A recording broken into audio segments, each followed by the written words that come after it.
Halo gadget lover, assalamualaikum warahmatullahi wabarakatuh. Balik lagi bareng saya Budi di channel YouTube Gadget Empire. Nah, di video kali ini saya akan bahas tuntas mengenai Huawei P40. Huawei P40 ini sekarang bisa gadget lover dapetin dengan harga 8 jutaan aja. Nah, dengan harga 8 jutaan udah bisa dapetin flagship dari Huawei, siapa yang nggak pengen kan? Nah, tapi sebelum kamu beli, wajib nonton video ini dulu karena di video ini saya akan bahas 7 kelebihan dari Huawei P40 ini. Kita bahas sebentar lagi ya.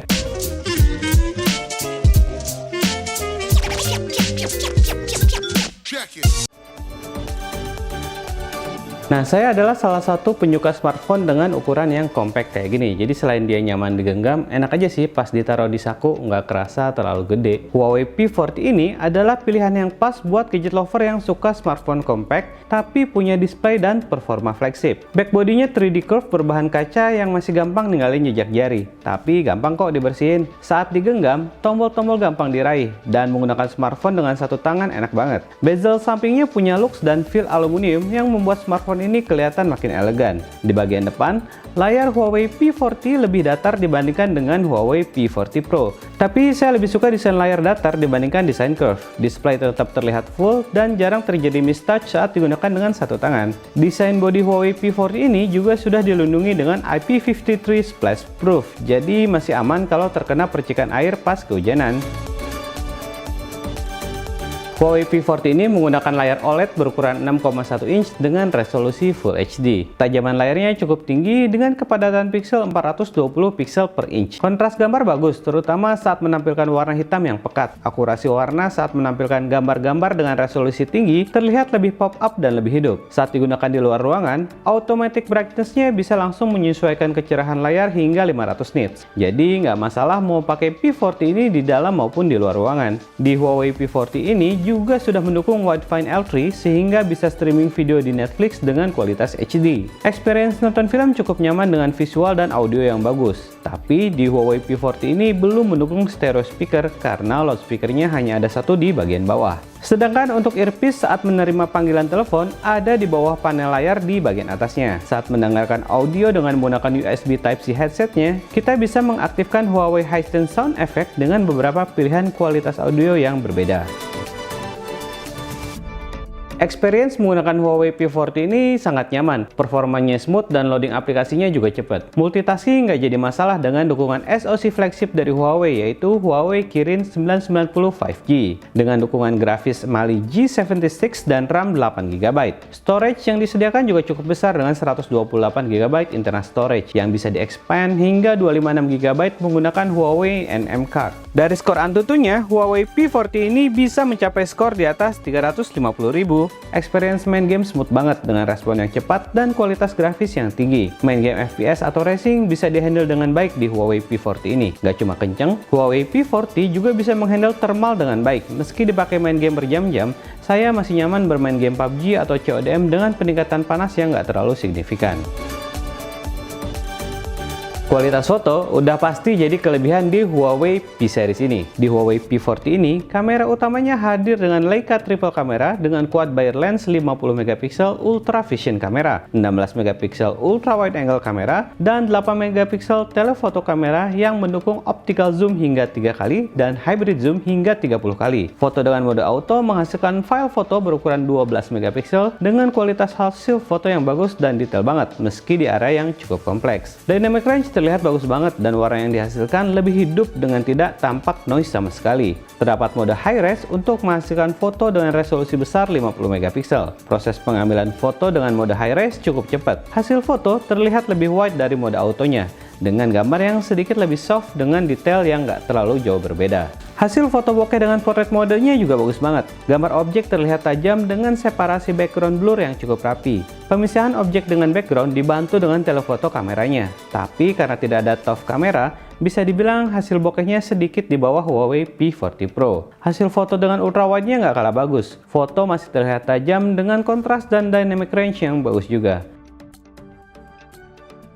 Di mode super makronya, kita bisa mengaktifkan fitur zoom hingga 3 kali sehingga gambar lebih detail.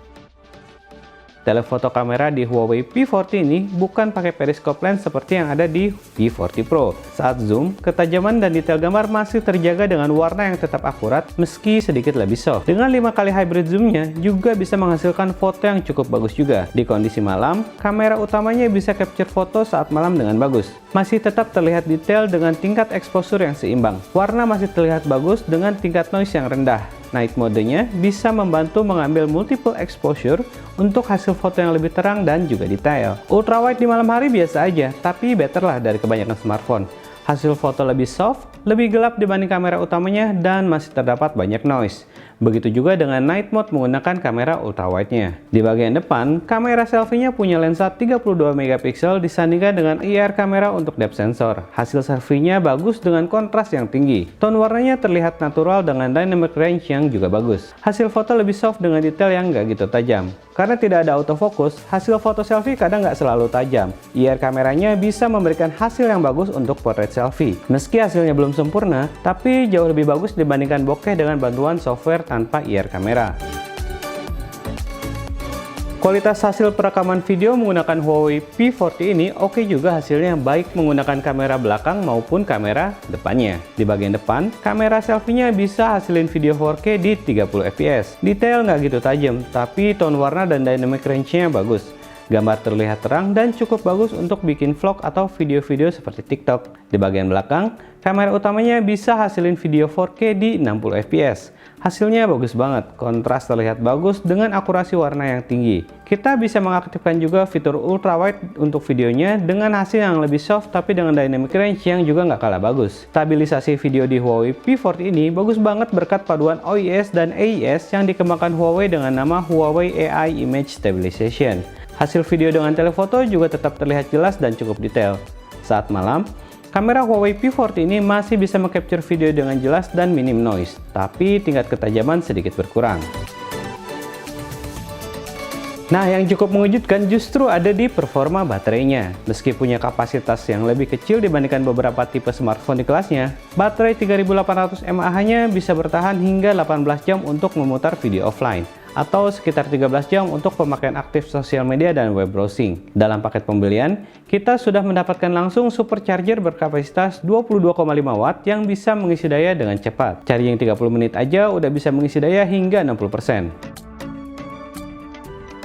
Seperti gadget lover ketahui, di Huawei P40 series ini sudah tidak lagi menggunakan Google Mobile Service atau GMS. Nah, sebagai gantinya, Huawei menyematkan Huawei Mobile Service atau HMS di EMUI OS berbasis Android 10. Swipe gesture, menu shortcut, dan Huawei Assistant bisa dengan lancar dijalankan tanpa kendala. Akses dengan fingerprint dan AI Face Unlock-nya cepet banget, bahkan bisa dilakukan di dalam gelap karena adanya IR kamera. Terdapat juga fitur NFC yang bisa kita gunakan untuk pembayaran elektronik. Kehadiran EMUI 10.1 memberikan fitur baru yaitu Me Time. Nah, Me Time ini adalah fitur video call yang dapat digunakan sesama pengguna Huawei yang telah menjalankan EMUI 10.1.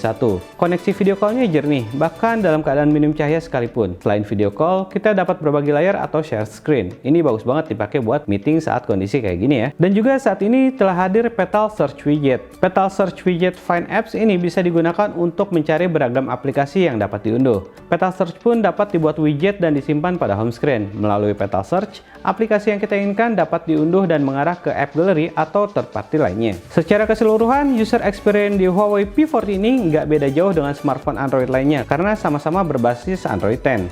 Hanya beberapa aplikasi yang memang membutuhkan Google Play Service tidak bisa dijalankan di sini. Saat ini, Huawei bekerja keras agar pengguna P40 ini bisa tetap nyaman dengan terus menambahkan aplikasi-aplikasi di Huawei Store-nya. Bahkan, kita bisa request beberapa aplikasi agar bisa segera disediakan di Huawei Store ini. Tapi kalau kita nggak mau nunggu, kita bisa install aplikasi-aplikasi yang nggak ada di Huawei Store melalui third-party apps seperti APK Pure. Perlu gadget lover ingat, kalau install via APK Pure harus sering-sering dicek untuk mendapatkan update terbarunya ya. Dengan segala kelebihan dan kekurangannya, Huawei P40 ini masih bisa saya rekomendasikan buat gadget lover beli buat dijadiin daily driver. Nah, kalau menurut gadget lover gimana? Apakah Huawei P40 ini sudah sepadan dengan harganya? Tinggalkan komentar kalian di bawah ya. Kita akan diskusi bareng mengenai Huawei P40 ini. Silahkan like jika kalian suka dengan videonya, di dislike juga boleh. Jangan lupa juga untuk subscribe channelnya dan di-share video-video dari channel YouTube Gadget Empire.